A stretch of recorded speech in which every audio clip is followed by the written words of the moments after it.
ഇതാണ്ട് ഇത് കണ്ടോ, ഇത് നമ്മുടെ ബ്രോസ്കയുടെ കുട്ടികളായിരുന്നേ. അപ്പോൾ ഇവർക്ക് ചെവി തുറന്നിട്ട് ഇപ്പോൾ 2 ദിവസമായിട്ടുള്ളായിരുന്നേ.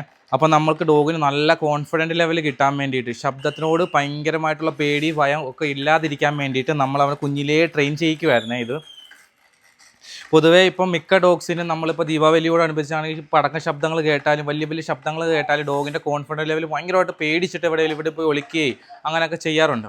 അപ്പോൾ അതൊന്നും ഉണ്ടാവാതിരിക്കാൻ വേണ്ടി ഡോഗിനെ നമ്മൾ കുഞ്ഞിലേ ഇപ്പോൾ ട്രീറ്റ് ചെയ്യുവാണ്. അങ്ങനെ അവൻ ആ ശബ്ദത്തോടൊന്നും വലിയ പേടിയോ കാര്യങ്ങളോ ഒന്നും ഉണ്ടാവാൻ പാടില്ല. ഡോഗ് നല്ല കോൺഫിഡൻ്റ് ആയിട്ട് തന്നെ നിൽക്കണം.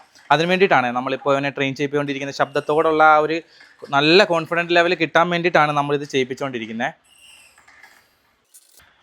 കുഞ്ഞിലേ നമ്മൾ ഇതൊക്കെ ആളെ അങ്ങനെ ട്രെയിൻ ചെയ്യിപ്പിച്ചുകൊണ്ടിരിക്കുകയാണ്. ഇനിയും പല പല ഘട്ടങ്ങളുണ്ട്. നമ്മളത് പല ഘട്ടങ്ങളായിട്ട് തന്നെ ഇവരായിട്ട് നല്ല കോൺഫിഡൻറ്റ് ലെവലോടെ തന്നെ നല്ല സെറ്റാക്കി കൊണ്ടുവരാനാണ് നമ്മൾ ഉദ്ദേശിക്കുന്നത്. അപ്പോൾ അവരുടെ വീഡിയോ ഇനിയും ബാക്കിയുള്ളതൊക്കെ ഇടാവേ. Okay, thank you.